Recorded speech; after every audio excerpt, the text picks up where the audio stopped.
All right, welcome everybody. Thank you for joining our community call.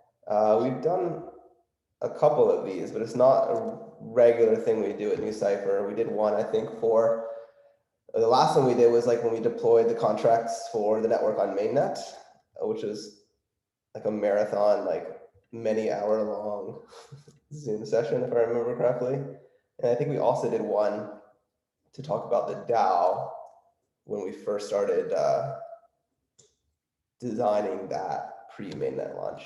So this is a little bit new for us, although the KEaP team had one with their community last week that seemed to be super useful in sort of answering people's questions, and I think explaining kind of the mechanics of how the proposal is meant to work. And I think it's also a good opportunity. There's a bunch of New Cypher team members here, as well as a bunch of KEaP team members here. So it's a good opportunity for you all to get to know some of the KEaP community and KEaP team as well.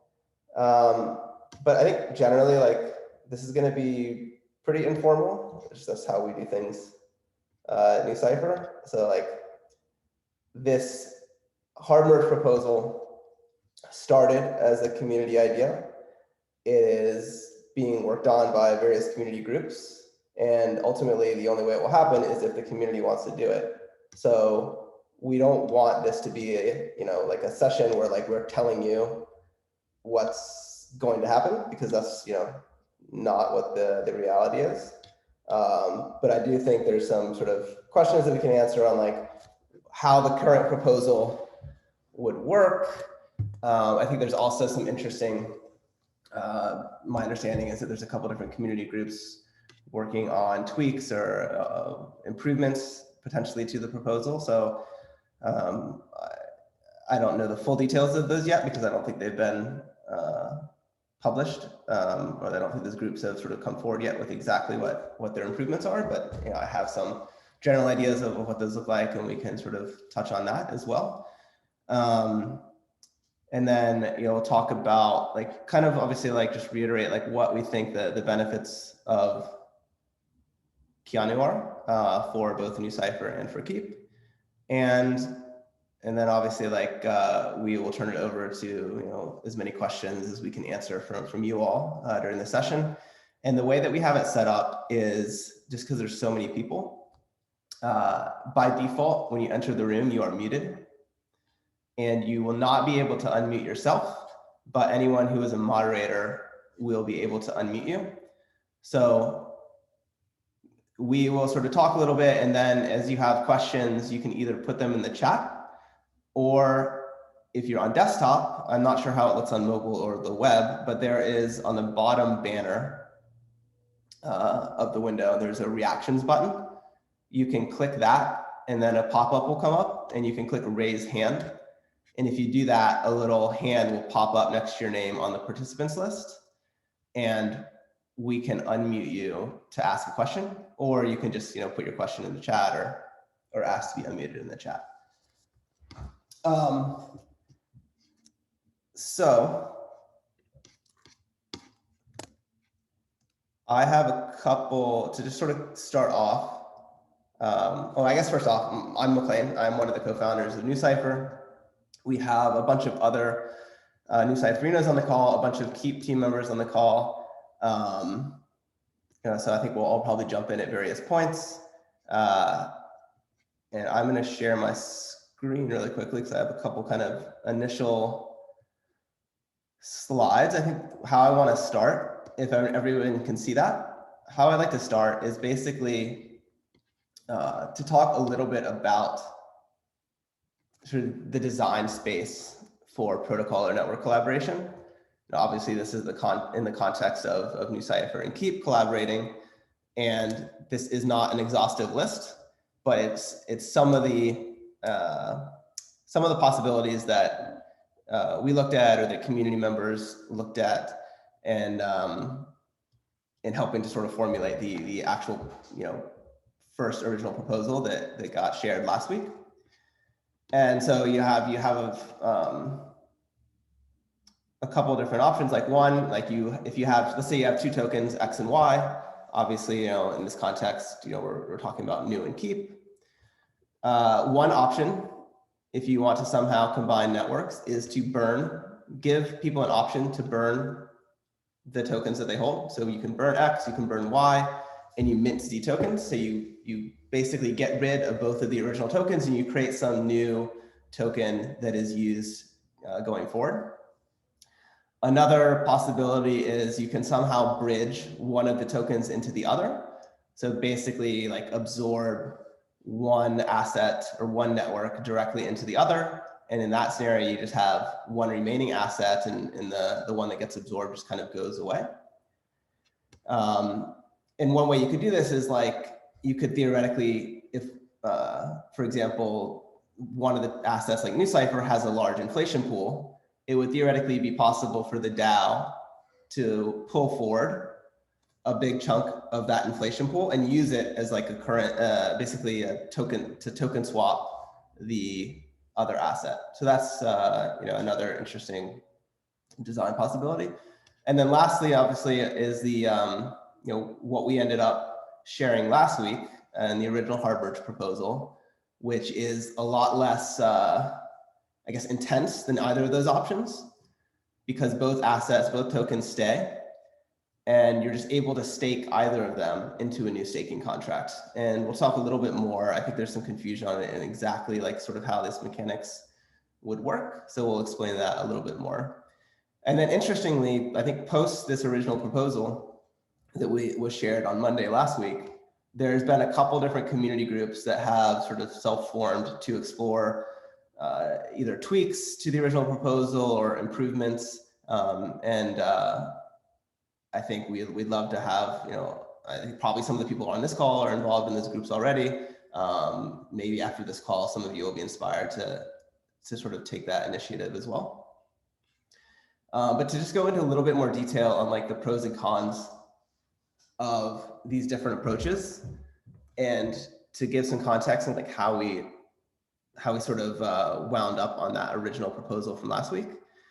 Let's say you're looking at burn X token, burn Y token, and mint Z token. So on the pro side, this is like very straightforward. It's simple, it's elegant. There's one token at the end, so it's pretty easy to reason about. You have one inflation and emission schedule. You don't have, to think about deferring supply schedules for multiple assets. And it's pretty straightforward to figure out like, how much Z each one X token or one Y token are worth. Some of the big downsides of this approach are, probably the biggest one is that this burning triggers a tax liability for anyone who's burning X and burning Y. Obviously, this depends on their jurisdiction, but that's a pretty big downside, especially when you're talking about networks that have pretty large market caps. It also has the downside of basically blowing up any existing integrations, wallets, dashboards, etc. Because you have a new token and you need to update all of those things. It's also pretty disruptive to the existing networks, obviously. So, and the downside risk, and because of that, downside risk is pretty high. So if you have people burning X token and burning Y token, and the new Z network doesn't work and is not successful for some reason, well, you're not in a good spot because everyone's burned their original tokens, they swapped into this new token, and there's no way to go back. So it's kind of, if it works, great, but if it doesn't, things are not good. I think you have some similar dynamics with the approach of sort of absorbing one token into the other. It's very disruptive to both networks. Obviously, for the token that's getting absorbed, that token goes away.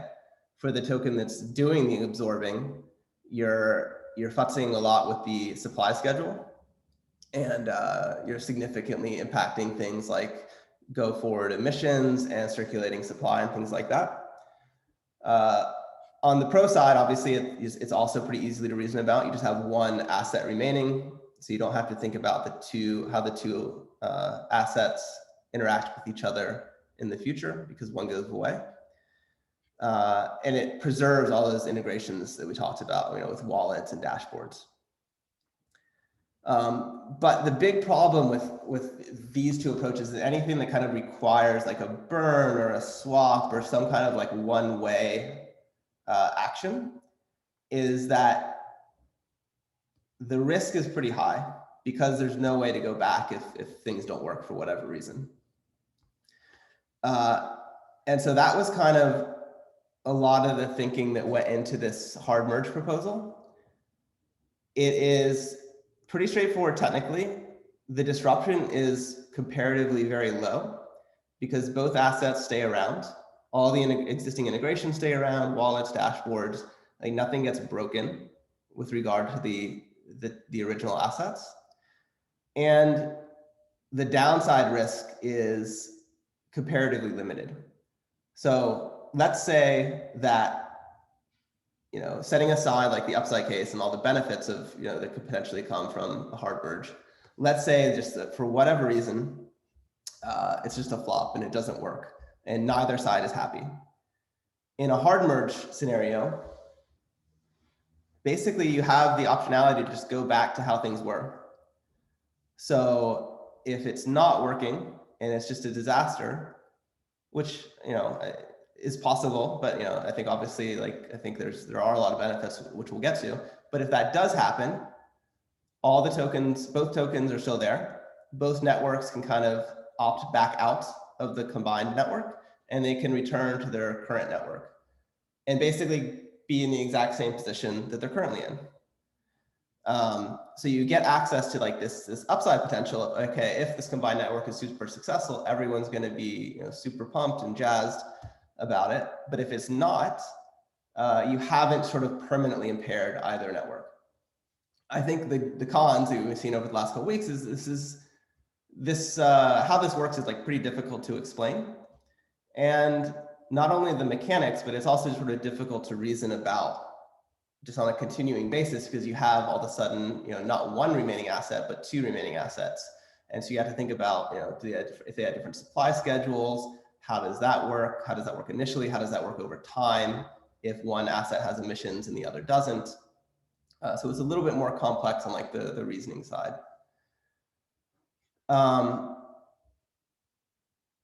But sort of, I think those were the drivers for how we got there.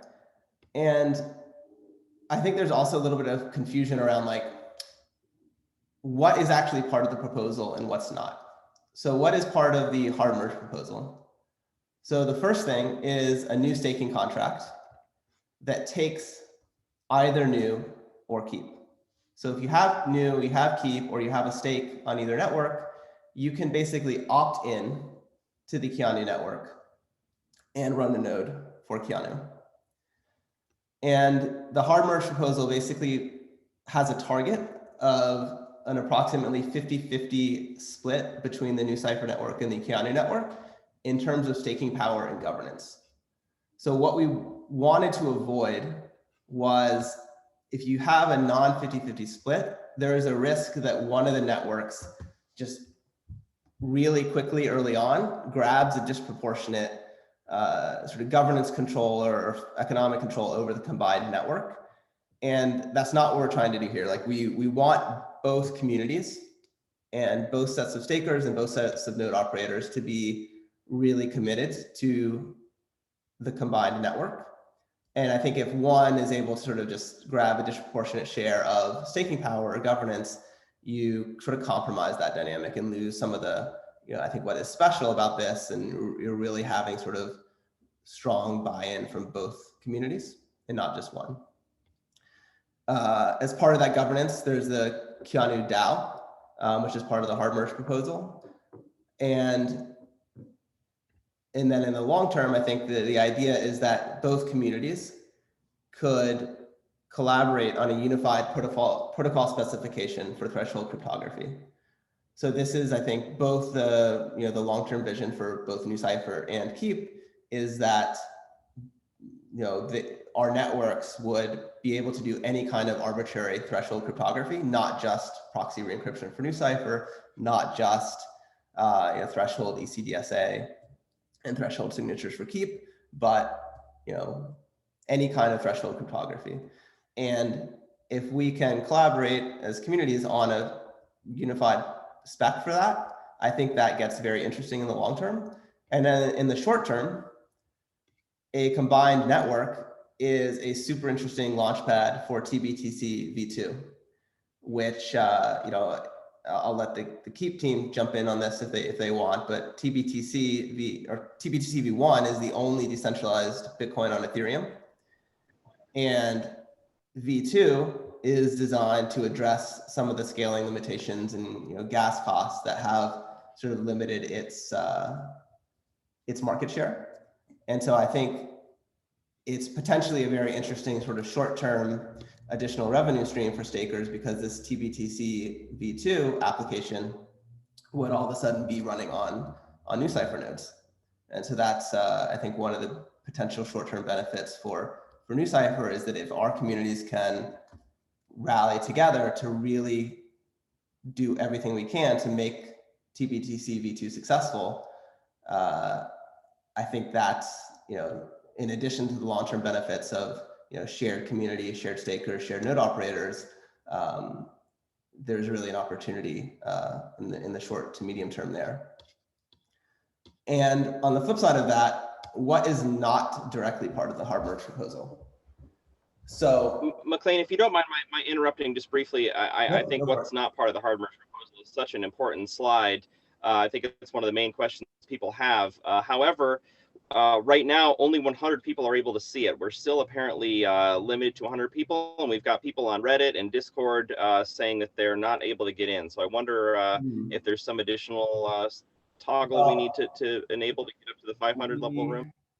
We did upgrade the room to 500 people, so I don't know why they're not able to join. That said, we are recording this, so if people cannot get in, we'll publish the recording after the fact. But sorry for that. But yeah, I don't know what's happening on Zoom side, because we definitely have a room that should be able to take 500 people.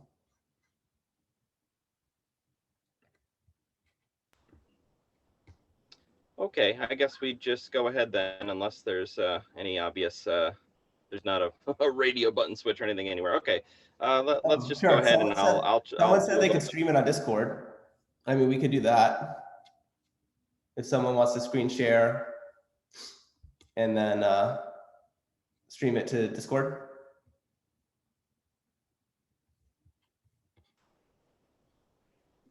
Maybe I believe that's happening right now. I think Lemon is doing that. I just saw them go live on Discord, but maybe not. I don't know. Okay, so yeah, let's tell people that for overflow. That's yeah. Okay, so what's not part of the hard merge proposal? So a new token actually is not explicitly part of the hard merge proposal. So I know that there's been a lot of confusion around this, is there a third token? Does it replace KEaNU? Does it replace KEaP? But actually, the hard merge proposal does not strictly require a new token. That would be whether or not there's a third token that is potentially emitted as inflation rewards or sort of some other way, would be up to the KEaNU DAO. And that would be a separate proposal. I think my understanding is actually there are a couple different groups from the KEaP and new Cypher communities that are exploring that right now. And so, I think it's possible we'll see a proposal for a new token. And I think there are potentially a couple different ways to do that. Also, there is no token swap or airdrop as part of the hard merge proposal. Obviously, sort of this ties in with the first one. And then lastly, I think there's been quite a bit of confusion around how this impacts the existing inflation emissions and supply schedules for both existing networks. And the hard merge proposal does not really even address either network's existing supply schedule. So it does not require, any changes to those supply schedules. I think by default, it just leaves them as they are. Of course, if the new site, at least on the new Cypher side, if the new Cypher DAO decided that it made sense to reduce or cut off future emissions, it could certainly do that. That would require a new Cypher DAO proposal, but it's not really part of, it would be sort of orthogonal or separate to this hard merge discussion. And so like almost done with the slides, and then we can sort of have a more sort of free-flowing discussion. I think there's also been confusion on like what exactly KEaNU is. And I think a lot of this confusion is kind of stemming from like, I don't believe that anyone from NewCypher or Keep has ever used the term merger, but other people have, and I think that's caused some confusion. I saw a community member basically said a better analogy might be like a joint venture. And it's not exactly that, but I think that's better than merger, certainly. And KEaNU is basically a subset. If you take all of the NewCypher nodes and all the Keep nodes and you add them together, and then some subset of that combination opts in to running KEaNU nodes, that is basically what what KEaNU is.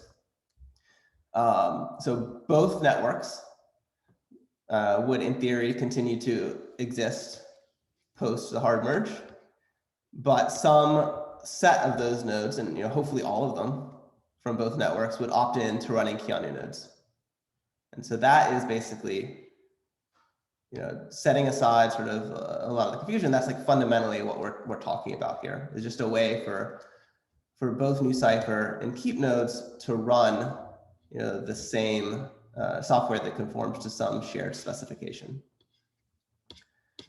And then lastly, and I don't have tons of detail here because I think these are still in progress, but I understand that there have been a couple community groups that are exploring augments or improvements to the hard merge proposal that could involve something like maybe like a V2 of the work lock, where if the KEaNU DAO decides to actually emit a new inflation token, potentially we bootstrap the network with another work lock where you potentially can lock either new or Keep, or maybe even ETH again, in order to sort of, in order to basically pre-commit to running a KEaNU node for some amount of time and getting this potential token that the DAO would create.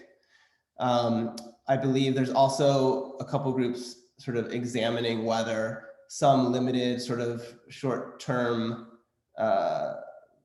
other sort of pool or swap type approach makes sense, although I think we touched on some of the challenges with that in the previous slides.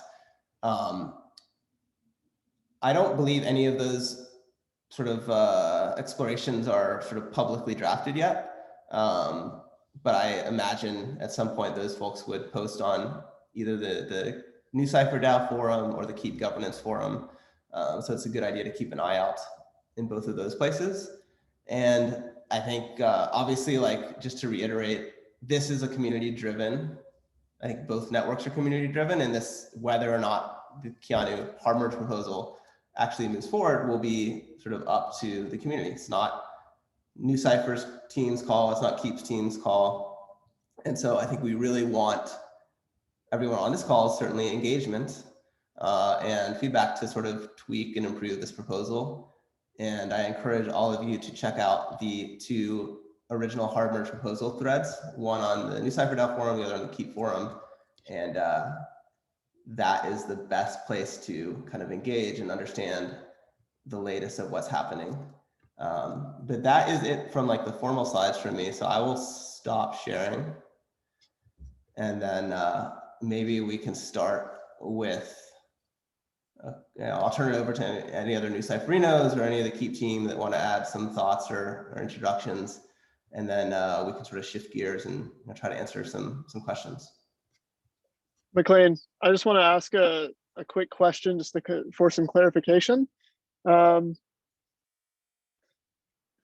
a lot of information to go over in the slides, and the information was presented very well, I may say. I just want to ask for the clarification of the community and token holders and stakers as like a quick TLDR and summary. Say I'm a keep staker or a new staker or just a keep or new token holder. What can I expect to happen to my tokens today? Or in 2 months, rather? So with the hard merge proposal, because it's entirely opt-in and there's no like one-way bridge or swap or burn or anything like that, you don't have to do anything. I mean, I certainly like, one thing I would say is both tokens are work tokens and they're meant to be staked in order to run a node. So hopefully most people on this call are already doing that. If you're not doing that, I think you should, because that's what the token is for. But in terms of immediate action items that you need to take with regard to your tokens, like there's nothing. So both tokens would continue to persist under this proposal. And so you don't need to do any kind of swap or anything like that. But I mean, I would encourage people just to jump into the DAO forums. I think as a staker or a token holder, that is where you can add the most value right now. To put that in context, from the point of view of a staker, you're going to actually have to be more proactive with respect to the period extension proposal, which actually involves a migration to a new protocol. And here the hard merge is entirely optional.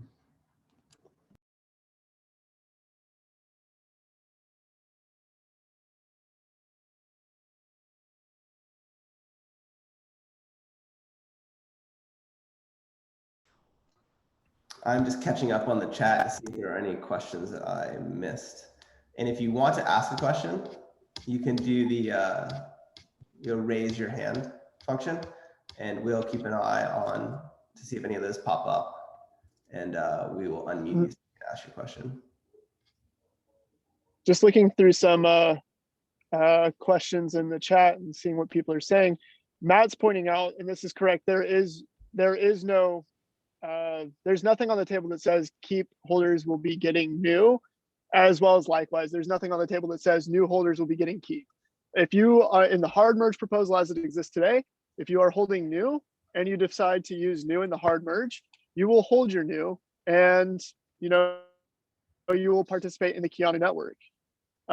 Maybe we like rewards will still persist in new. If you're holding keep and you decide to participate in the hard merge proposal, then you may receive whatever rewards happen through keep and from the KEaNU network. And then eventually, as that DAO, you will be a participant in the KEaNU DAO that lets you actually participate and determine what happens next in that case. So just to clarify, will participate with their new holders of keep will participate with their keep, but there will be no interchanging or swap.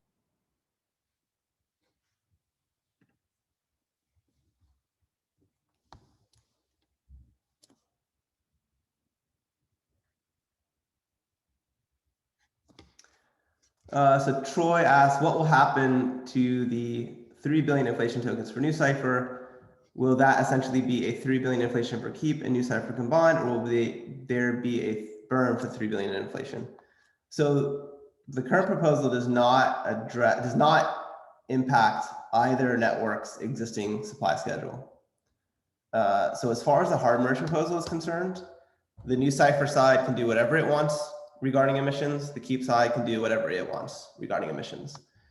That said, if at least on the new Cypher side, and I can't speak to how it works on the keep side as much, but on the new Cypher side, the new Cypher DAO, which consists of all the stakers in the network, could theoretically, if it wanted to, reduce or cut off emissions. Now,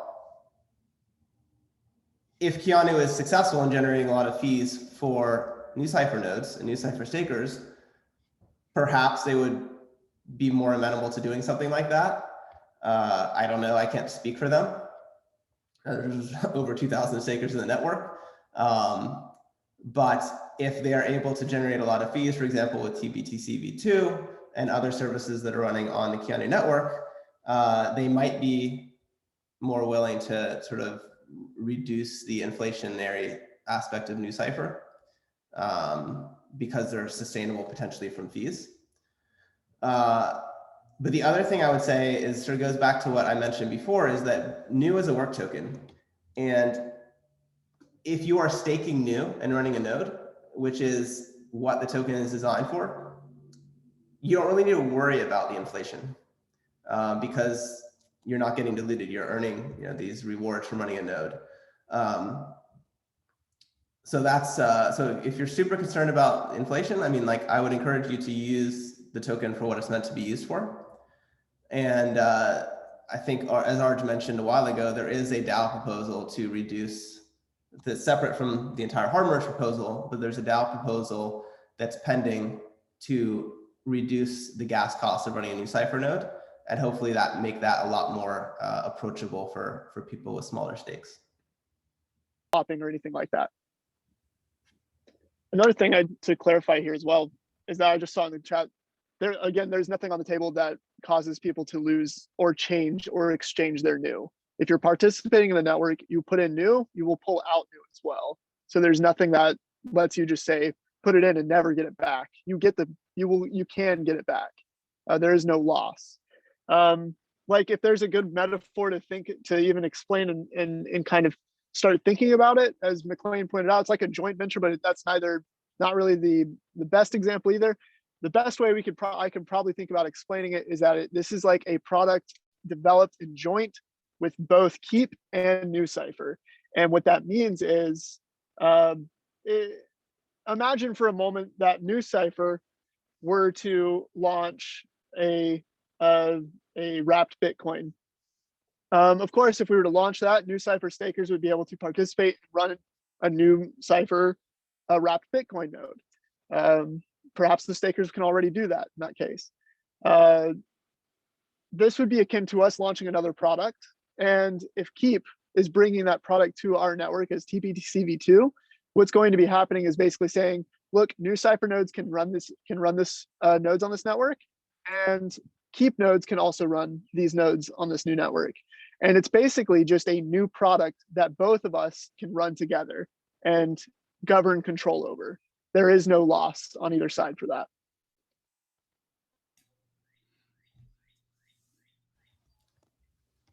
Go for it, McLean. So Elizabeth asked, what are some of the benefits that NuCypher gets from merging with KEaP? And I think I touched a little bit on them briefly, and then we expand a little more in the DAO proposal. And then actually Justin, a couple of days ago, wrote a really good sort of personal post on his perspective that I encourage some of you to check out as well. But I think briefly, like, the benefits for NuCypher in the long term, I think it's possible that a shared community, a shared set of stakers, a shared set of node operators, and the opportunity for both communities to collaborate on developing a shared specification for threshold cryptography is potentially very powerful. So NuCypher and KEaP are both threshold cryptography networks. Over the last couple of years, they have at times looked very similar, at times looked a little bit less similar, but I think it's pretty clear that they're both sort of headed in the same direction of being able to deliver arbitrary threshold cryptography services. And I think instead of basically splitting all those use cases across two networks, just putting it all on one collaborative network is, potentially, better for everyone. And then I think in the short term, we've talked a little bit about TBTC-V2, but in the short term, the benefit for NuCypher is that TBTC-V2 under this proposal would launch on KEaNU. And that means that TBTC-V2 would be running on a bunch of NuCypher nodes. And I think there's an opportunity for both of our communities to do everything we can to make TBTC-V2 successful. And if that happens, that's an additional revenue stream for NuCypher stakers. And So I think you can think about it sort of in the long term, where I think there's a lot of complementary aspects of both of these networks, and in the shorter to medium term, here's like a very specific application with a very specific use case that is very differentiated in the market. It is the only decentralized Bitcoin on Ethereum, and I think that is a super interesting application to have running on new Cypher nodes. McLean, if I can, just please. From the hey guys, Matt Luongo from the Keep side. So I'm going to try to keep my mouth shut for the majority of the call, but I just wanted to throw out what we're hoping to get out of this. So TBTC v2 is something that we had planned to launch on Keep regardless. I have timelines. We'll see how this discussion goes and if it pushes it. But maybe to paint a picture, since I think we've been thinking a lot about Bitcoin bridges for a while, and that's a little bit newer here. Today, WBTC has over $7 billion in Bitcoin on the bridge. The plan for TBTC v2 is to remain as actually more decentralized than TBTC v1 and unblock our scalability issues. So that means that we could approach, and what I'd like to do is defeat WBTC on Ethereum. So I know a lot of people are wondering, like, what's the upside? And there's lots of talk of like Keep and new prices. I really think that that's not really what you want to think about. What you want to think about instead is fees coming in, and how these networks are basically, with the work token, they're acting as a business, right? So if TBTC v2 say hits WBTC scale, it's $7 billion. So then the question is, how much do you charge for custody? So a common fee rate that people charge in this space from Uniswap, I guess Hayden just did this, now everyone does it, is 30 bips. That would be actually cheaper than WBTC. So if the network is earning 30 bips on $7 billion a year, I'm no rocket scientist, but I do know that that's a very fat chunk of network revenue for this shared network. So I think one way to look at this proposal, as a new Cypher community member, might be that Keep, now obviously there's a lot that we're getting out of this, but that Keep is offering to split TBTC v2 fees 50-50 with the new Cypher network, because we believe that working together first on v2 and then on other projects eventually is actually going to be a greater outcome for TBTC v2 than it would be if we just did it ourselves. So I know there's lots of questions about market cap and all that stuff, but really I think if you start looking at like what's the end game for both Keep and for new Cypher as work tokens, we're going to be valued based on the money that we can bring into our networks on an ongoing basis. And so just wanted to interject that into the conversation.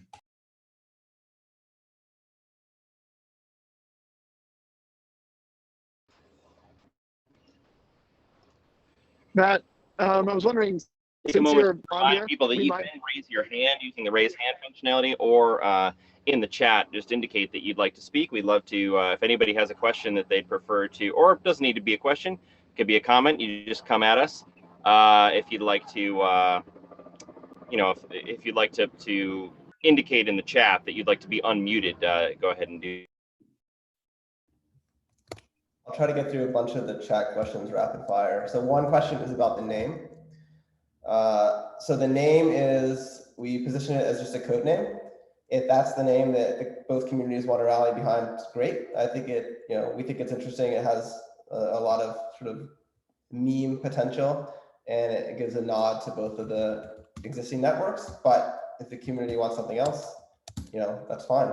I think it'll be up to you all. Perindria asks, with the two separate token valuations, is there a possibility of a governance attack depending on which coin is cheaper? And I think, are you thinking of implementing a governance power weight on market cap of each coin? And so I think the answer is no. I think what we would look to do is weight the staking power and governance based off of allocated supply for each network.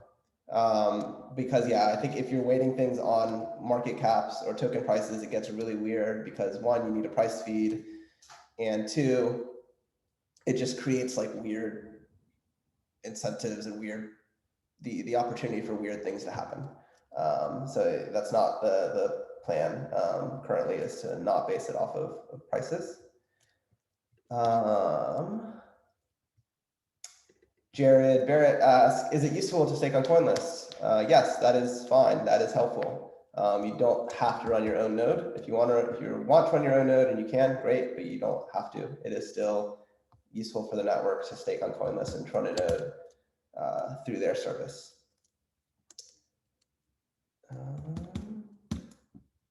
Gavin asks, is the idea here that a new network is forming for which new Cypher and Keep clients will be compatible? Pretty much. So that's the idea of this unified protocol specification. So if the communities can collaborate on a shared spec, the idea is that for the KEaNU network, both the new Cypher client and the Keep client could eventually conform to that specification. And so you have some benefits for like robustness of the network because you're not all nodes are reliant on one code base. But yeah, that is part of the motivation for a shared specification.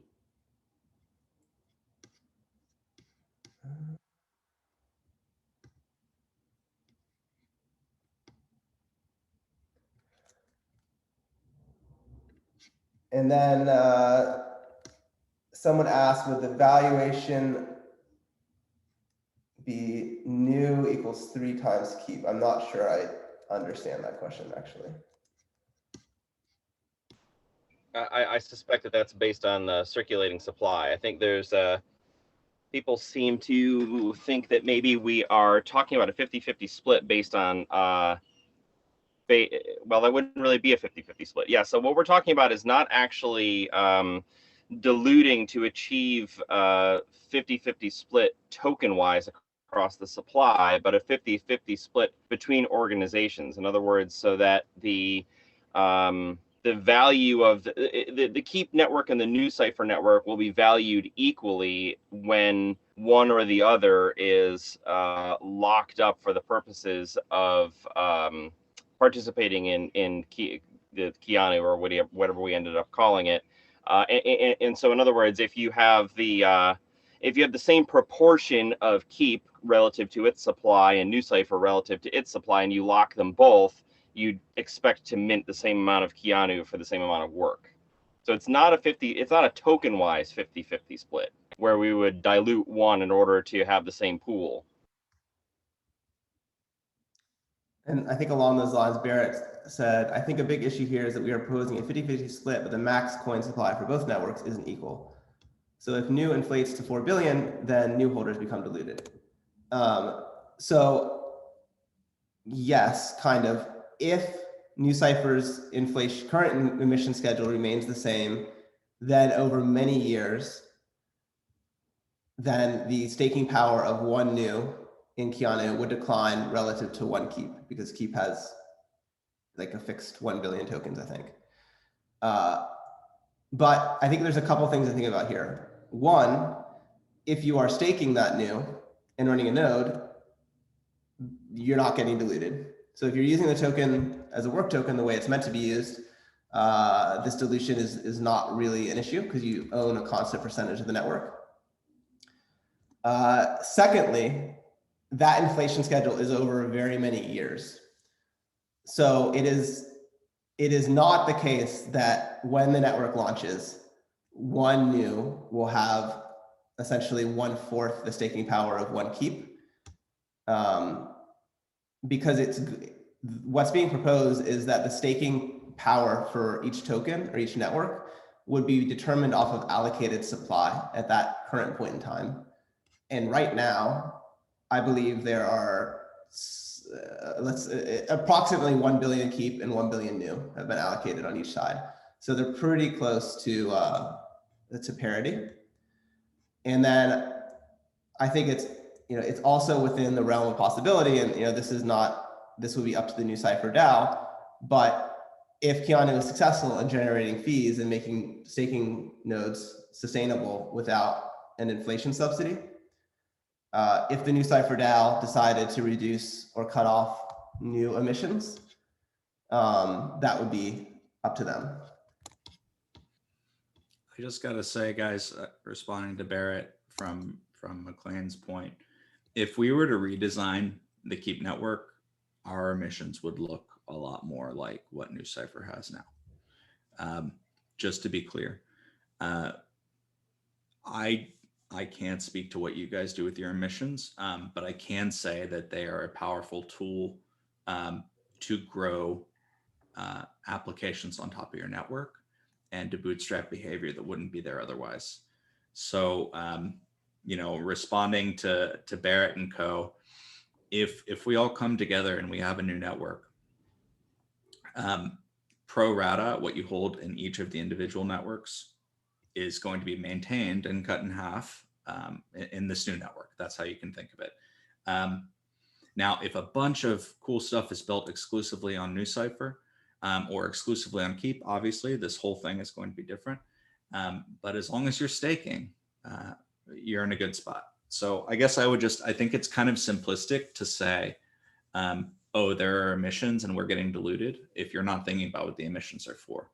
In our case, we've been putting a lot of Keep emissions toward the growth of TBTC V1, and our community recently is voting to cut those back and to move them toward V2. So we have emissions as well. It's actually over a much shorter period of time. So you would expect more pressure on our side necessarily than on the new side. So anyway, I guess I'm just saying to the commenters, please don't, all this like Keep 3 new stuff is, you're really doing the math wrong. And you should lean in a lot more to the forum and understand this before you try to take away a quick trading idea. It's not good.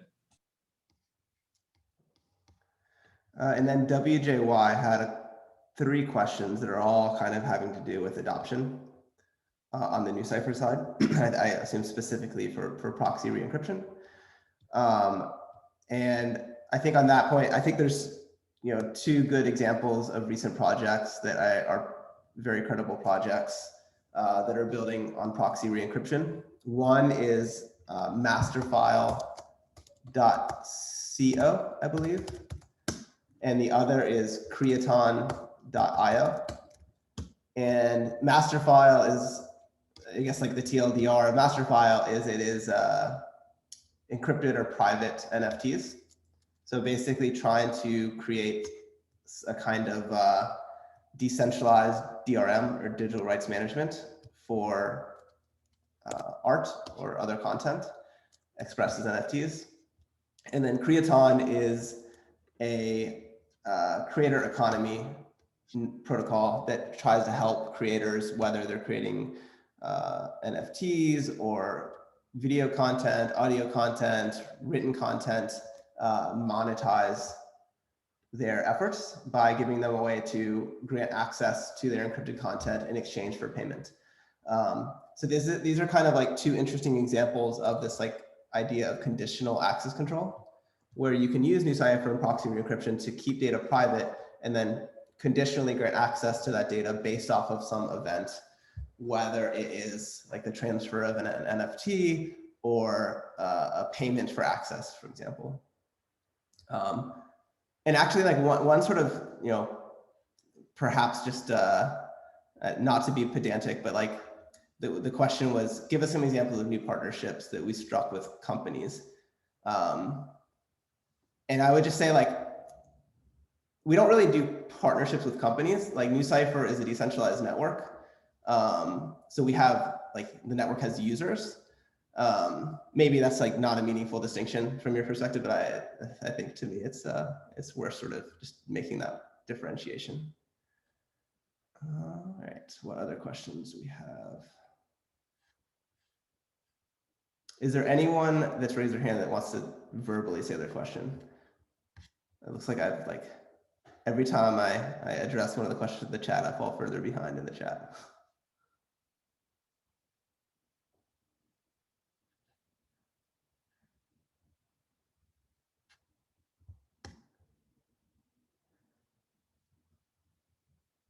Is it detrimental to new Cypher and KEaNU if the hard merge happens when tokens are held and not staked? That's from Ahmed. It's not detrimental to the networks, really. Obviously, if you're holding the tokens and not staking, like you're not participating in any potential fees that are generated by the network or in an inflation subsidy. But as long as like there is still a good chunk of people staking and running nodes, and we have enough nodes, it's not actively detrimental if some people are not.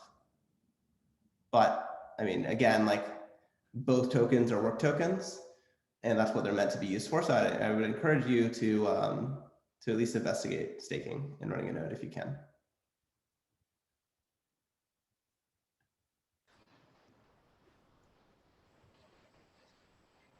I also want to remind everybody that these parameters are, even saying negotiable is not a strong enough term. Like, we don't get to decide. Ultimately, the DAO will decide in a vote among proposals. And if there are competing proposals, I think each of us on the team will vote the one that we think is best. The matter of how we deal with the subsequent inflation subsidy of new is, like every other parameter, is an open question. And it's very possible that the best idea of how to do this hasn't emerged yet.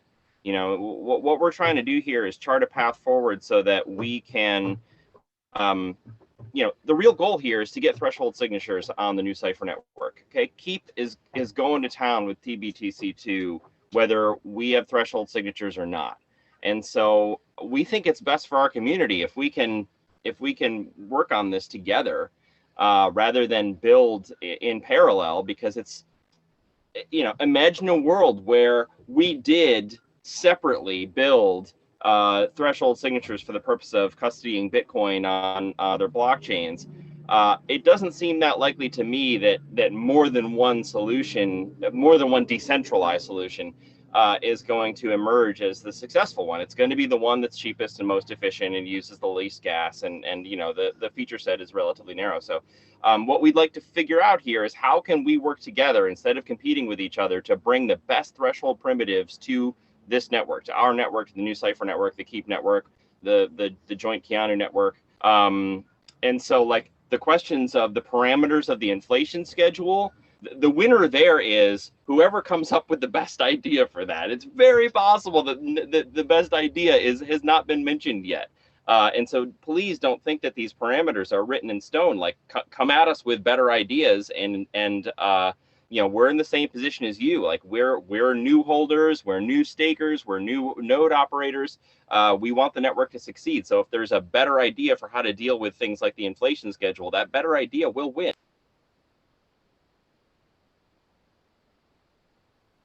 To add to that point, you know, I see somebody hypothesizing about, you know, cutting new inflation by 3 billion to match that of Keep. But as Matt pointed out earlier, that if he were to reconstruct TBTCV2 under a new network, that their inflation schedule would look a lot like ours. So there's actually a lot of benefit to having inflation that we can use and push around to incentivize certain products. You know, say we wanted to incentivize people to, you know, exchange wrapped Bitcoin for TBTC. You know, we can do that. We can actually do that. And we can build products that, you know, make our adoption grow much quicker. So if we were to cut inflation for something like that, that's not something that we can just easily do anymore. So there's a lot of stuff that we have to think about with that. And, you know, again, to just reiterate, as I pointed out in the chat, you know, if you have an idea for a proposal like this, like cutting inflation, like pushing inflation rewards into something else to incentivize something, it is your role to propose it. So stake new, propose it. If it gets passed, it happens. This is the whole point of community centric governance. So, I mean, I urge everyone. We have no pony in this fight, really. Like, it is the community-owned project. It is the role of stakers to govern it. So if you have a strong opinion on this, do it. Take action. Propose it.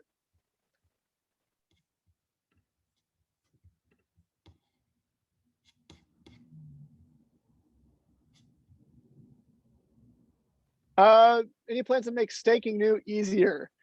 Yes.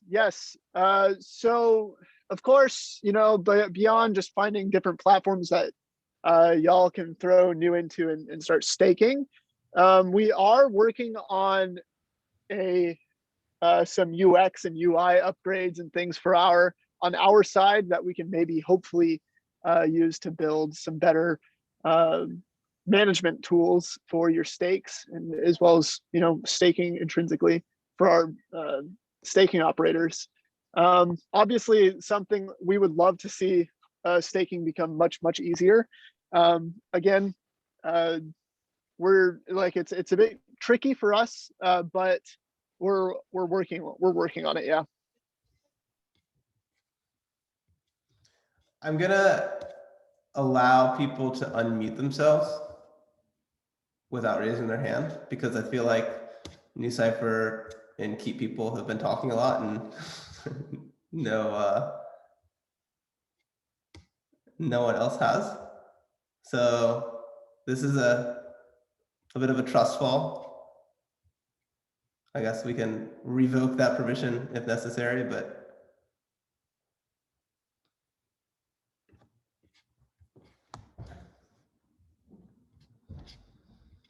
if you have a question, feel free to voice it. Or if you have a comment, or if you have an idea for how the proposal can be changed or tweaked or improved. I see a lot of people talking about the name KEaNU and a lot of suggestions of other names. I guess that would be something else that you could put forward to the DAO if there was a really want to rename it. I see KEaNU. I'm assuming the K could be silent. New. Nuke is another one. I know we've had some thoughts around that, but just throwing that out there.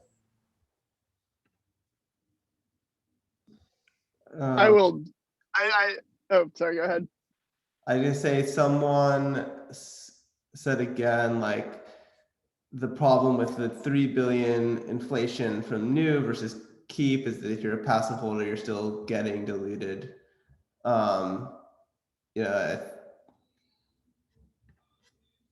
I think that if, oh wait, I lost my train of thought. Oh, I remember. So I understand that there are a couple of the community explorations have been around, like whether it makes sense if the KEaNU DAO decides to have a third token, whether it makes sense to have some kind of short-term limited ability to swap tokens from new or keep to KEaNU in the early days of the network.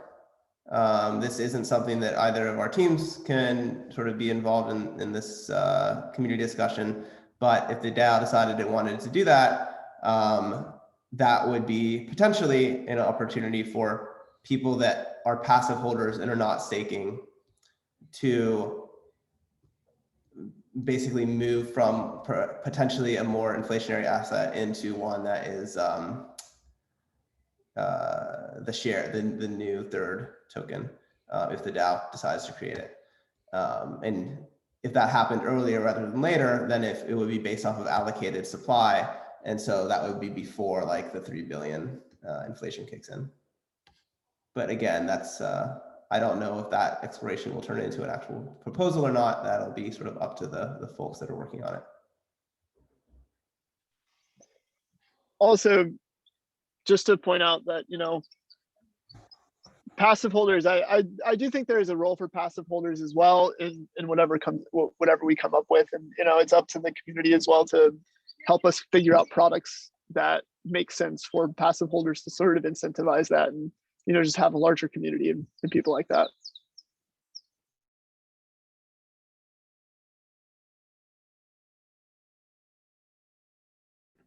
But yeah, I mean, just to reiterate, like both new and keep are work tokens that are incentivized via inflation. And so even if this hard merge proposal doesn't happen, if you hold either one and you don't stake, you're missing out on rewards. That is just a fundamental reality of proof of stake networks, and especially of work tokens.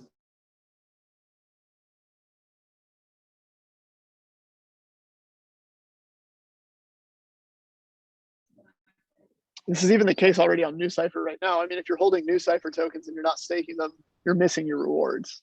That's why you should be staking it. If you're missing your rewards, you are, essentially being diluted.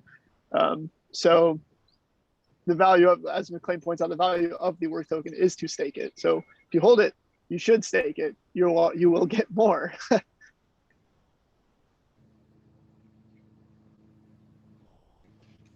Seeing people talking about staking on Coinbase or staking on our website, I mean, please keep in mind that those things are less decentralized than we would like for the privacy infrastructure of the future of the human species.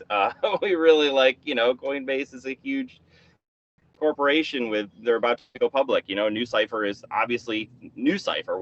If we ran all the nodes, it would be something like the definition of centralization. So, as I think everybody already knows, we've got a proposal now that's going to reduce the frequency of the period commitment, which is a concept I never even liked from the beginning, but it's here, it's with us. And so that will at least reduce gas costs, whatever other effects that it has. So that's very exciting. So let's see what happens there. Let's see, once we reduce the onerous cost of gas on staking, what that does to the staking dynamics and what we get with maybe pools, maybe the things we can do to make staking pools a little easier. We don't have any control over whether Coinbase enables staking. I don't think they would.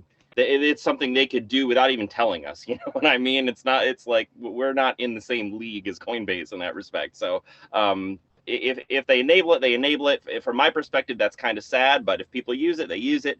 But yeah, I think let's try to chart a path forward where we have more genuine decentralization. We have people running nodes, people running small pools of nodes. People running nodes in all over different parts of the world, where people who don't have access to privacy tooling that's as good as maybe what we have in the United States can, gain access. People who are politically disadvantaged, economically disadvantaged. Let's keep in mind that ultimately the value of our network comes from providing access to parts of the world that don't have it now. That's the ultimate goal here. Is we're trying to activate the idle economy of the world of lacking privacy technology, and doing that in a centralized way doesn't really activate any additional economy. There's already centralized privacy tooling, so what economy are we activating if it ends up being unduly centralized? So just let's give it time and see what the period extension proposal does, and what we get with some pools, and let's go from there on that. At least that's. To add to what Justin said, note also that we have also a pool contract that it's in a repository, and that people can use to run, like to pool with other people to run a node. In fact, the same contract has been already used for Warlord participants, and it worked fine. And we are currently finalizing an audit on the pool contract. So it will be it's available on the website, on the repository, and it can be used and to make easier to new holders to stake in a decentralized manner without giving your new to CoinList or Coinbase. So that's something also to consider. I just wanted to congratulate all of you guys. I actually think, New Cypher staking is a lot easier than Keep Staking today. You guys have 10x the stakers than we do for a reason. And so I think the progress so far has been great. I'm having a side chat right now with Antonio, who's Keep's head of engineering. And like, it occurs to me that if we do the KEaNU staking contract right, we should be able to make pooled staking easy. And if we're really on our game, we could even start unlocking things like Raspberry Pi style staking. Like, that's my dream, is to everyone just have a Pi on their desk. And I also want to throw out that at least in TBTC v2, there's a construct called a coverage pool, which would also enable passive staking. So anyone goes to a DApp and just puts their money in.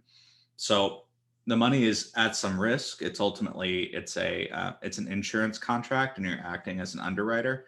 But if there is a new KEaNU token, that would be a great place to just sort of say, okay, anyone with Keep or New, plug your funds in and get emissions. Hey, mind if I just voice a couple of comments and ask the team a couple questions? Please. Sure. Well, first of all, I just want to say thanks for both teams getting together and giving this time for us to, as a community, talk through these sorts of things. I really appreciate it. I guess the first thing I just mentioned is you know, McLean, I know you've mentioned a couple times that this is new as a worker token, and that makes sense. We want to build the vision that was talked about a second ago in terms of decentralization and make available opportunities across the world. I guess the difficulty for myself as a staker in the new community is that it's kind of hard to grok the entirety of what's being proposed, just in simple terms, given, you know, I see how both teams want to take advantage of each other's work. That makes sense. You guys are working on a lot of the same things. As an engineer, I'm certainly appreciative of how multiplicative that can be. But as a staker, you know, right now, without getting any earned fees on the new Cypher network, it's just a cost sink for node operators, right? Unless we do take our returns, we go sell them on the open market or what have you. So if this merge or this opportunity for you guys to work together means as an operator, I start earning fees on the new network, that's great. Like, that's one way to do it.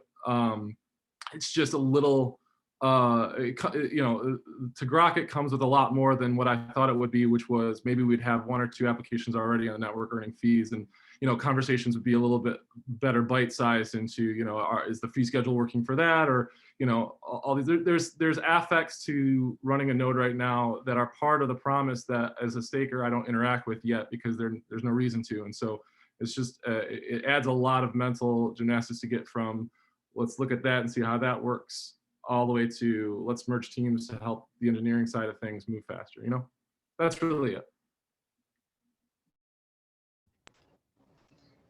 Got it. Yeah, I mean, I appreciate a lot of that. I guess is the like question like, or is the concern like we haven't explained the mechanics of this hard merge well enough, or I guess like how can I best address like that comment? Is there like maybe a bite-sized question that I can? Yeah, no, I think you guys are opening up the fire hose for yourselves, both teams really, on all these inflationary discussions, price action stuff, because there's at least half of the side of the discussion, the node operators, who are still waiting to see end-to-end some of the economic incentivizations that were defined in the protocol. So just kind of more of a statement of fact about why it may be why conversations may be dominated by inflationary schedules or price action. Yeah, got it. Makes sense. Yeah, I mean, I think there are hopefully soon, like, you know, there will be teams launching applications that, you know, do generate fees for the network on PRE. But I think, yeah, like that was part of the purpose of this inflation subsidy, is that, you know, launching the network, it wasn't clear like how long that would take to happen. So that I guess to date, that sort of inflation subsidy has obviously helped and achieved what it, you know, was meant to achieve, is like sort of give stakers a way to sustain themselves until, you know, hopefully fees actually kick in. And it's done that. It's actually done that really well, and we have over 2,000 nodes, which, you know, I don't think the proxy re-encryption applications probably don't need even that many nodes, but it's great that we have them. And yeah, I think like the hope is that with TBTC v2, like that is an application that has a demonstrated use case in terms of wrapped Bitcoin. And then I think we're optimistic that there is demand for like a decentralized version of that. I guess that's something that still needs to get fully proven out, but you know, I think is the most likely candidate for a near-term fee-generating application?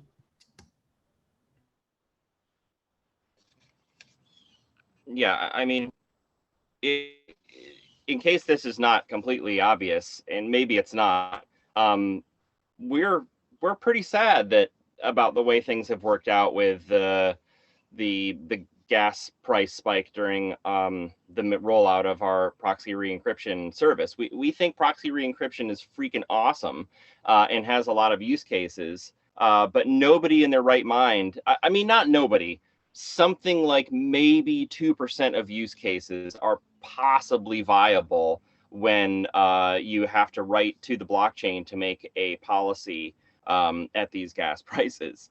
And so this is not what we pictured, and it's certainly not what we picture for the future. And we spend all of our time, not all of our time, but like more than half of our time talking about that very issue. And look, for my part, I'm not really into DeFi.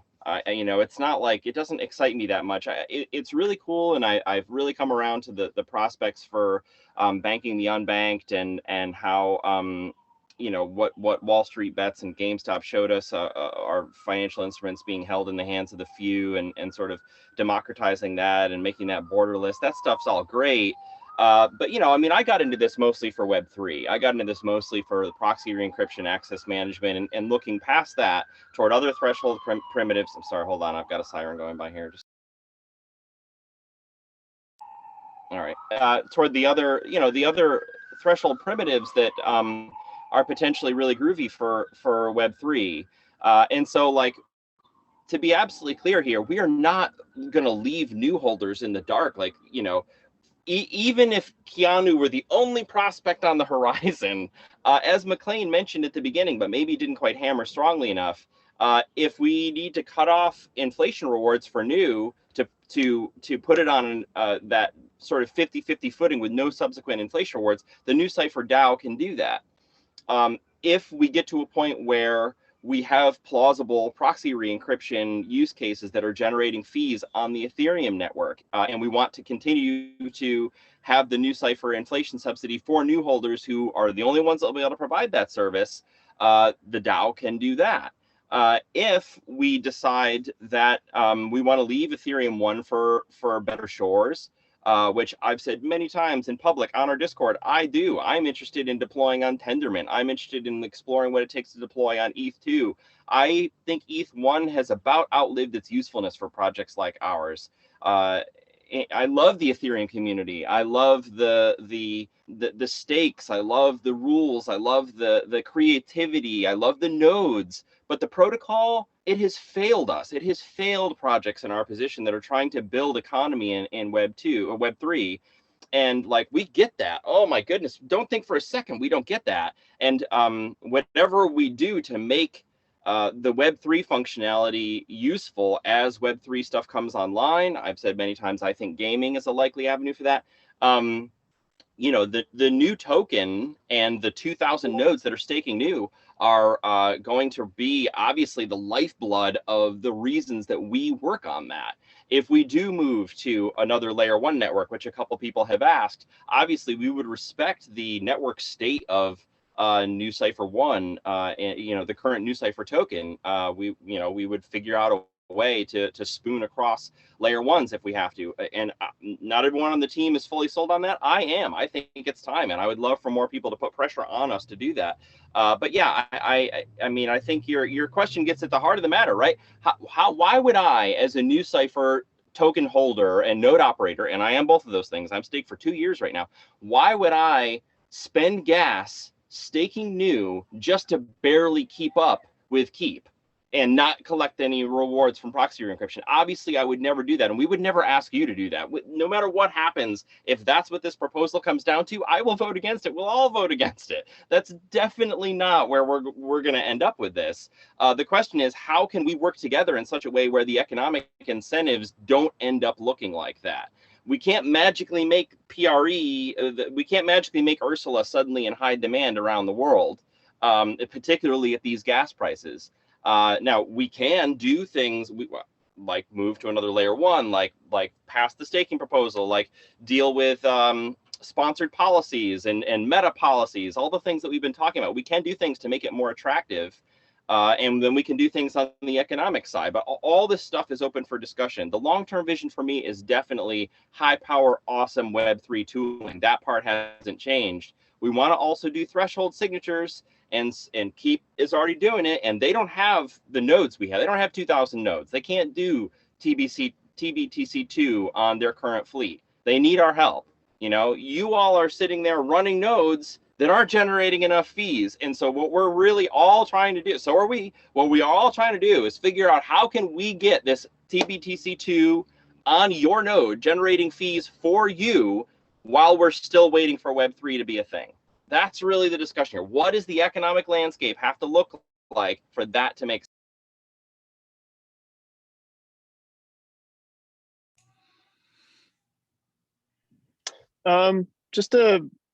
I see somebody, Barrett has been very adamant. He raises a point of just new Cypher holders become diluted unless staking, but Keep holders remain strong without staking. I'm against the merger. Just to answer that, you know,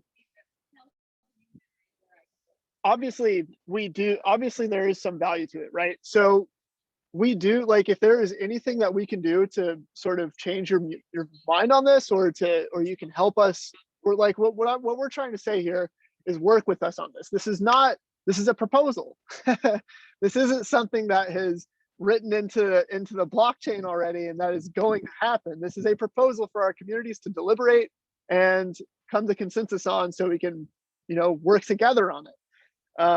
So with that in mind, you know, please work with us on this. I mean, if this is a clear flaw that you see, and it's something you don't want to happen, you know, come to our Discord, work with me on it. You know, let's figure out something that changes the prospect of this for you personally. Then, like, we want to make this valuable. We want this to be a solid, you know, product offering for both of our networks.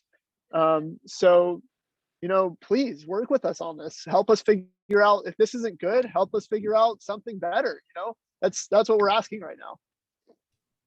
There's also, I mean, there's just a misunderstanding, Barrett, which it's a really clean narrative to say like Keep holders are protected from emissions, new Cypher holders are punished. So if you're passive capital, move over to Keep. That's not, like, you guys have just learned about this on a call, and I imagine that most people here from the new Cypher side aren't familiar with Keep's token economics. So if you dig in, we have quite a bit of emissions going out this year still, probably higher inflation than new Cypher, just for a shorter period of time. So just like, I really think that needs to maybe, you should probably consider cooling your jets, or write something longer form, because it's going to turn into borderline FUD pretty quickly, and it's not accurate. And then the other thing I just wanted to say is, if you look at how these networks work, the more of these applications that happen on the same network, you actually are going to start multiplying your opportunities for more work. So already I'm like, well, I know exactly what I want to do for PRE. The studio that is behind Keep, Thesis, the parent company, is working on a couple plays that actually need decentralized, basically like storing accounts in a decentralized way and backing them up. And it's a great use case for PRE. So I think the more we start looking at, like, Barrett, you don't know if it's FUD or if it's common sense unless you can tell me what Keep's emission schedule is. And if you know it better than me, I will be very impressed. Sorry, just responding straight up. No, I was just going to say, so if you can imagine a network with TBTC v2 and proxy or encryption and the random beacon that we've got on Keep, suddenly you can have things like lotteries. You can suddenly have wallet services. You could have NFT lotteries that are paid in Bitcoin. Like, things get really, really interesting. And that happens because we all come together.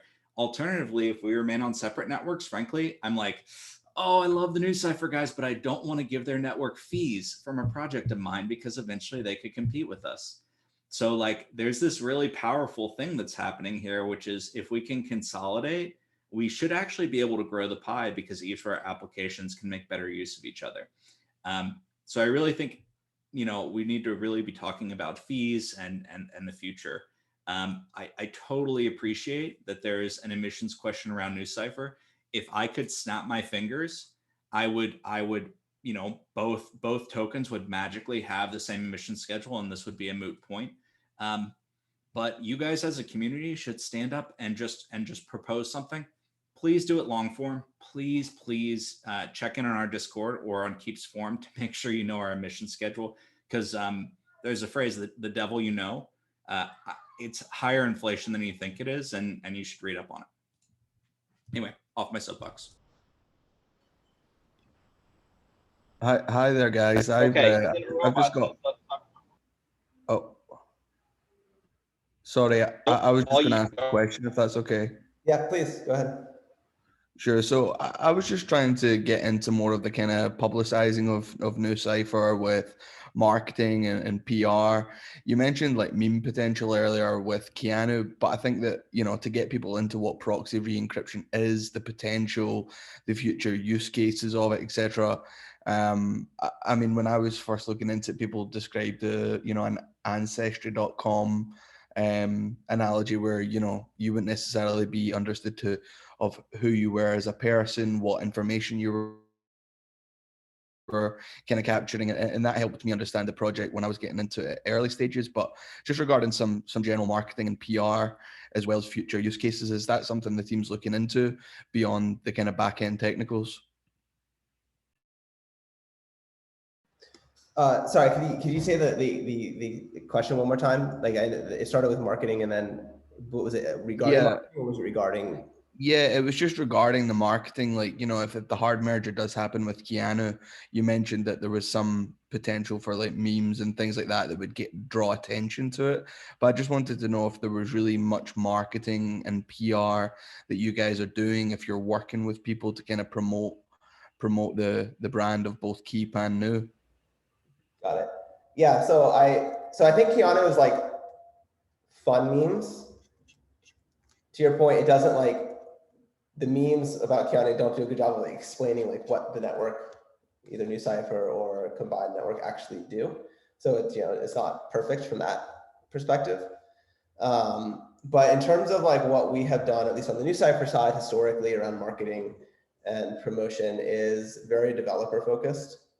So we have done a lot of like the ETH Global hackathons, for example. We did a couple years ago an online hackathon with CoinList. It was sort of longer form, and I think we'll continue to do those things because one, it's I think it's a great way to give people an easy sort of low risk environment to build a prototype on the network, and actually fairly often these hackathon projects turn into real projects.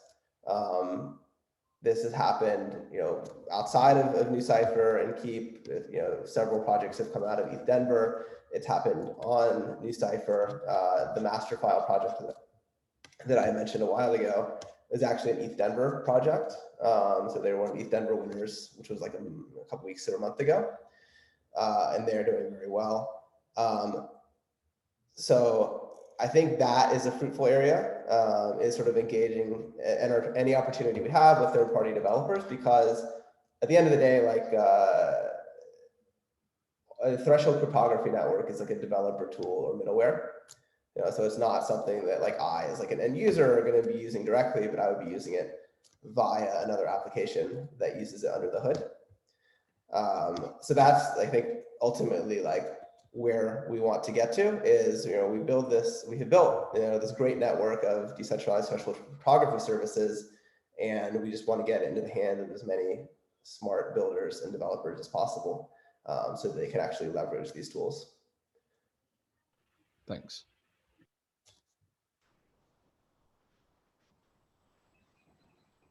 I'm seeing a few people ask, why don't we adjust the inflation schedule to merge everything all at once? Do the inflation adjustment, whatever that might be, and the essentially launch the staking contract at the same moment. Yeah, that's totally possible. And again, McLean said that at the very, very beginning. We need to be careful when thinking about it. One thing Tuck said is, like, if we do cut off new Cypher inflations, we can't go back. And so we would need to think about that. Another thing to consider is that Keep's contracts are not upgradable. So this would all have to be done by the new Cypher DAO. It would have to be done entirely by new, a vote exclusive to new stakers. But, you know, like, again, I'll say it again.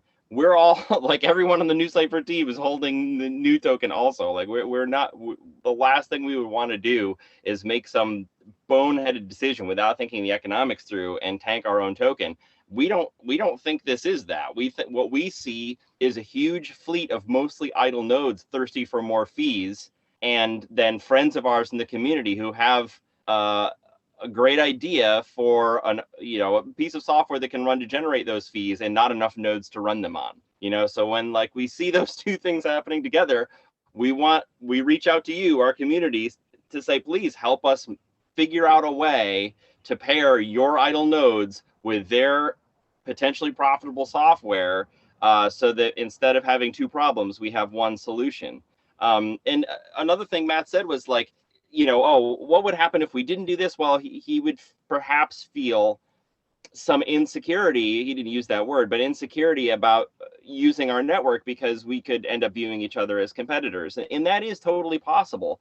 If we don't do TBD, if this deal doesn't end up happening, I have every confidence that New Cypher is going to end up trying to build a threshold signature scheme, perhaps using BLS. You can see that we've already done some work on that. And so, like, we really, ultimately what this comes down to is that we are asking for you, our community, to forge a way, to propose a way, and to vote on a way so that our teams can work together and not be competitors, and so that you, and of course us as well, given that we are proportional stakers, can reap the profits of that decision. If you don't do this, then you're putting us in a position where we are going to end up probably, to some degree, being competitors. I mean, we'll still, talk to each other, I'm sure, and be friends and try to figure out a way that we can work together. But if we have 2,000 nodes still sitting idle a year from now, and goodness gracious, I hope that's not the case. I really hope that we have found ways to do other layer one access that reduces gas prices, to do other threshold cryptography schemes, all the things we've talked about. But if we have nodes that are still underworked, even not even idle, just underworked, and Keep is still in a position where they don't have enough nodes to compete against the frankly kind of scummy centralized wrapped Bitcoin that's happening in the world, then who wins? Nobody wins in that scenario. If you're holding new, you lose. If you're holding Keep, you lose. If you're holding centralized wrapped Bitcoin, you lose. So what we're asking for here is, like, help us we've got a little bit of a pigeonhole of a vision of how this can work really well together. And again, we need you to come up with something that we all feel like we can vote yes on, so that we can be a team. Very well said. Absolutely how we feel on the Keep side. I've got to step out, guys, to do some internal meetings, but I just wanted to say, I strongly agree with Justin here.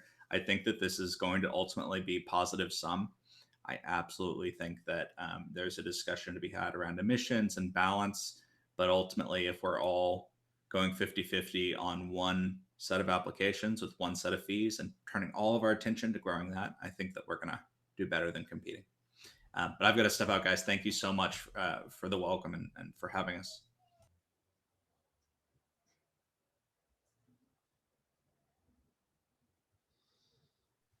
Thanks, Matt.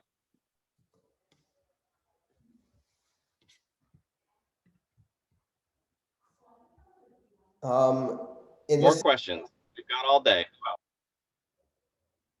So I know a lot of people have asked about, staking and reducing the difficulty level to make that happen.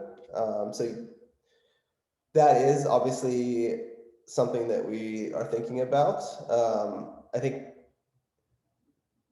there is, with the caveat that, like, staking a new Cypher is not the same as, or in any network is not the same as staking in, like, a DeFi farming yield where it's entirely passive and you just stake and you don't have to do anything after that. It does staking in new Cypher is synonymous with running a node, either yourself or hiring some third-party infrastructure provider to do it. That said, I think a couple people on the call already have mentioned that there is a smart contract pooling option that has been used on the network previously and actually just got audited. So if anyone wants to sort of take that and run with it and create a decentralized non-custodial staking pool, that is possible. The other thing is that there have been some community designers who have created a new staking UI. So right now we have, I think, stake.it.space and stake-new, which were developed by community members that a lot of people on the call probably use to stake. But there is sort of a new UI that I think addresses a lot of the things that aren't clear or are difficult about staking, that will hopefully be ready pretty soon. And it looks really nice. And I think it makes exactly like the requirements a lot clearer. So I think that will clear up a lot of confusion for self-staking when it is ready.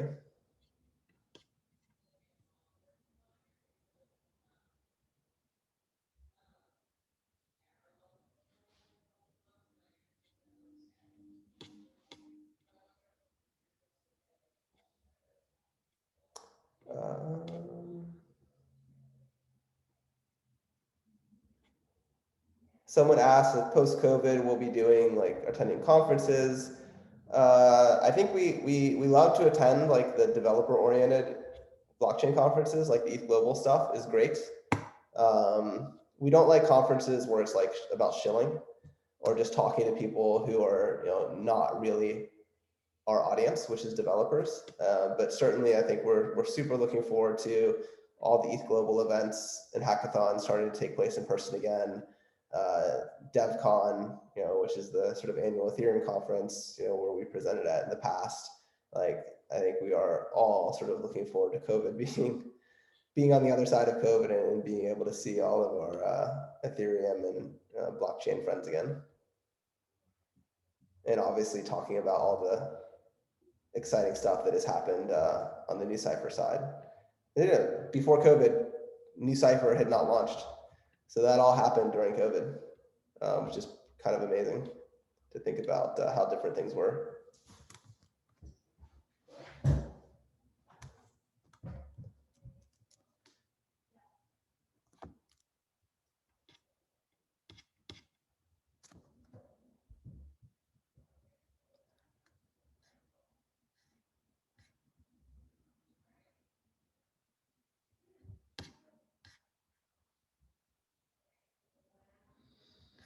So Elizabeth asks, what does the node opting in to the new network look like?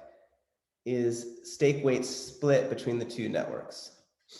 So this, exactly what it means is still being scoped a little bit, but at least on the new Cypher side, what it means is if you are staking on new Cypher, which means you have new escrowed in the staking escrow smart contract, there needs to be a way for KEaNU or TBTC to basically look at that staking escrow contract and filter for the stakes that have opted in.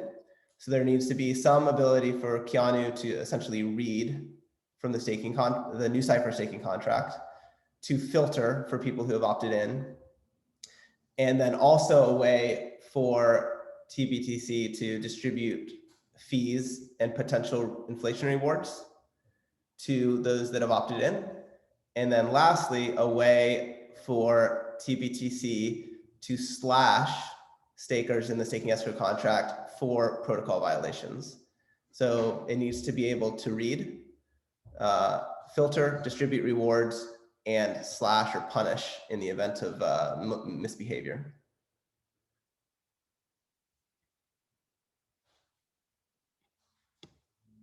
And the only part of that would require a change to the staking escrow smart contracts would be slashing. So that would likely require a DAO proposal on the new Cypher side to upgrade the staking escrow contract to allow for TBTC and KEaNU slashing. Everything else shouldn't require a smart contract upgrade, or at least that's our understanding right now.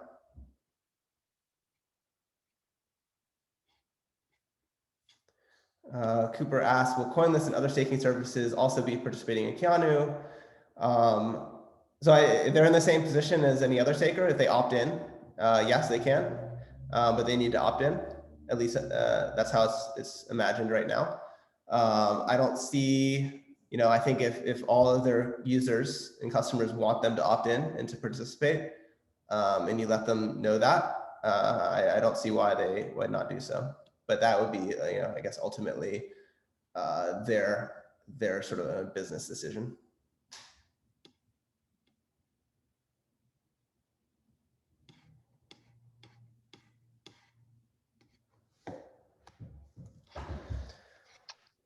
Okay, we have been on for a while now, so it seems like the questions are slowing down a little bit. If there are any last questions, please get them in. Otherwise, we'll wind this up, and thank you all for joining. If there are any questions that come up afterwards, we're always in Discord. And then again, I'd reiterate, please engage on the DAO forums. If you have proposals around different aspects of the hard merge, definitely share them there, so that we can all iterate on this as a community. DeMarco asks, where is the best place for us to stake right now? Which is the safest option? So it depends if you want to, the safest thing to do, and the thing that gives you the most control, is to manage your own stake. So it's to use the command line staking tool or one of the staking UIs and put your NU in a hardware wallet, stake from that hardware wallet, and then bond to a worker node that either you're running or that someone else that you hire is running. And that gives you the most control and flexibility and safety. But the technical barrier is higher.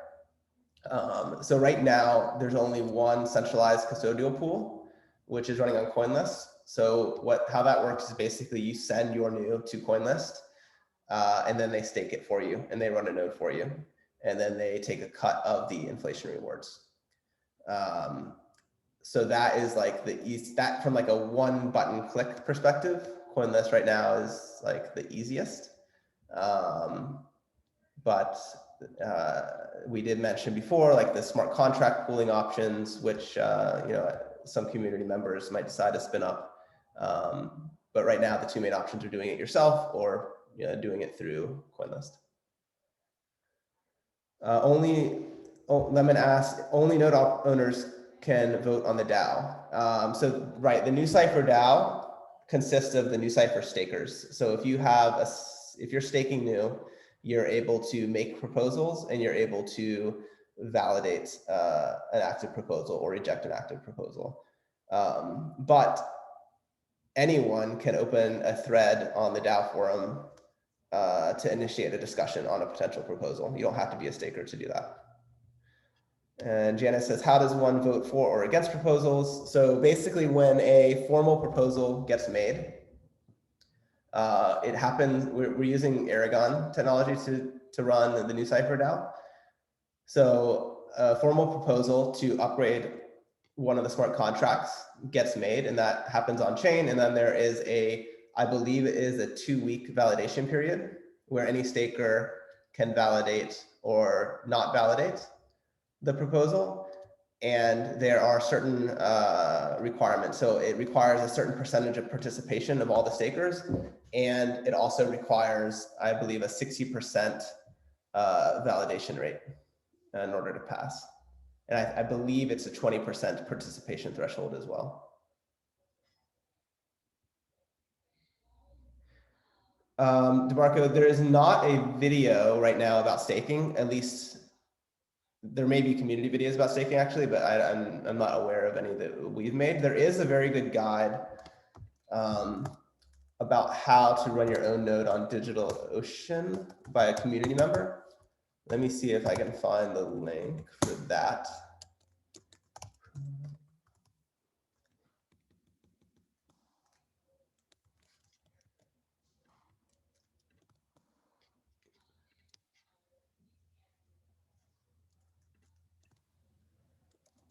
I just put it in the chat, McLean. Yeah, thanks, Derek put it there as well.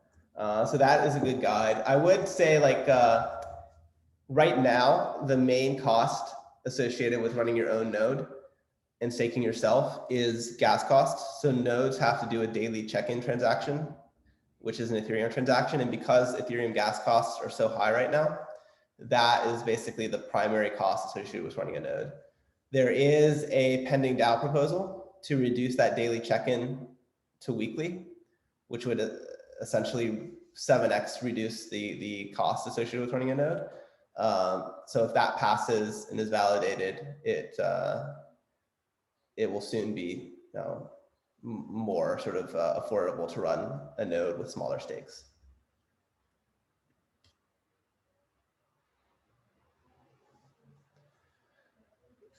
Maximo asks, what 3 benefits will new holders get from KEaNU? I think we tried to cover a lot of this on the call, but first benefit in the long term is you share community, shared community, shared set of stakers, shared node operators, deploying all of the threshold cryptography applications onto one network and allowing everyone to participate in those fees.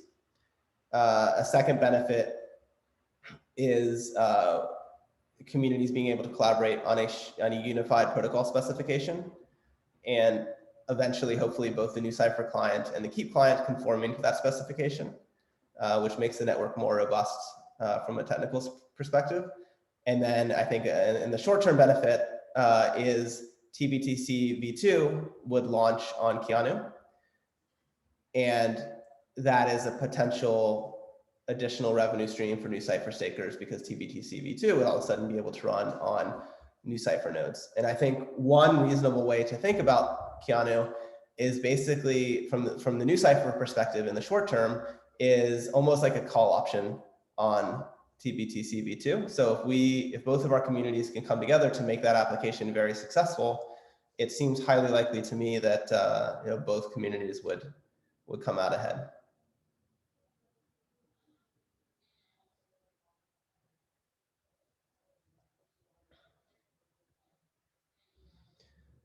And Blast Easy says that we need more communication around the commitment of running a node, especially because terms like delegation and staking on other networks is slightly different from the terminology that we use, which makes it confusing. And I think that is a point well taken. And actually, that was one of the big focuses of the design of this new staking UI, was to try to make it super clear at every step exactly what people are committing to. So for example, it changed the workflow order where you have to enter your worker address before you stake. Because I think sometimes people would stake and not understand that they actually had to run a worker, and this new UI kind of flips the two. So it's much more clear, and it basically forces you to do everything correctly. Val is asking which layer 2s are being considered. What other layer 2s are being considered? So speaking for the research efforts on our side, what we've been looking into recently is optimistic rollups is one thing that we're heavily considering and looking into. We're looking at different networks such as Scale, as well as other layer 1s actually as well. So we're looking at Tendermint. And recently I've started to also evaluate Polkadot as well.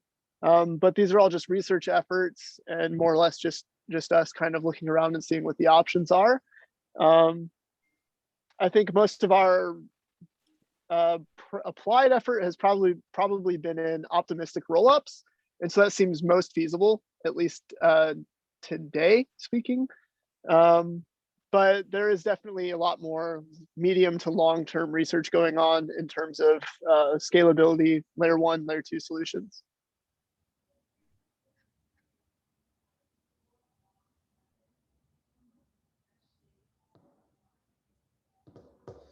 Someone asked if, or multiple people have asked, will Coinbase support staking for new? I think the short answer is that's essentially up to them. I think in principle, they would like to support staking for most or all of their listed assets, but they are understandably in the process of going public. So I don't know if you should expect that in the very short term, but I expect that it's something they want to do for all of their listed assets eventually. And then Brody asks, if the proposal goes through, what is the time frame?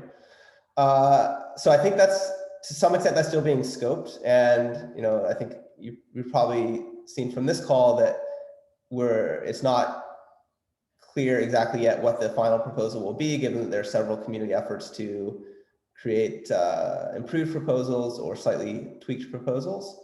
I think it's in the interest of both communities if they decide to move forward to do it quickly. And the reason for that is that it makes sense not to delay unnecessarily the launch of TBTC v2. And so I think it's in both of our interests to keep the interest to launch TBTC v2. It's in New Cypher's interest to get TBTC v2 fees going to New Cypher nodes. So we want to move as quickly as possible on this, and hopefully be able to launch TBTC v2 sometime in the summer. But I think the KEaP team can probably give more specific answers on their existing timelines for v2.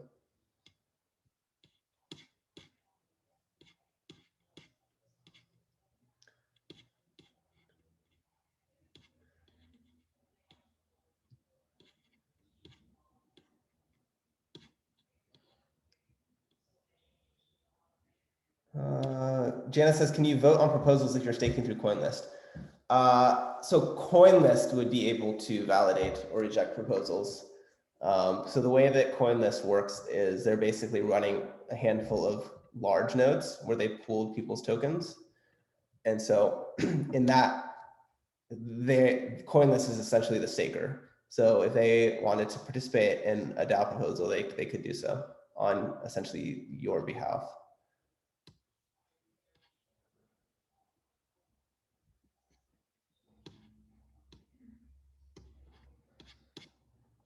Okay, I think we got almost all the questions. I don't know if I missed anything. If we did, feel free to drop them in Discord or Telegram or wherever, or the DAO threads. Otherwise, we will break. And thank you, everyone, for joining. Adios. Thank you, team. Thank you. Bye.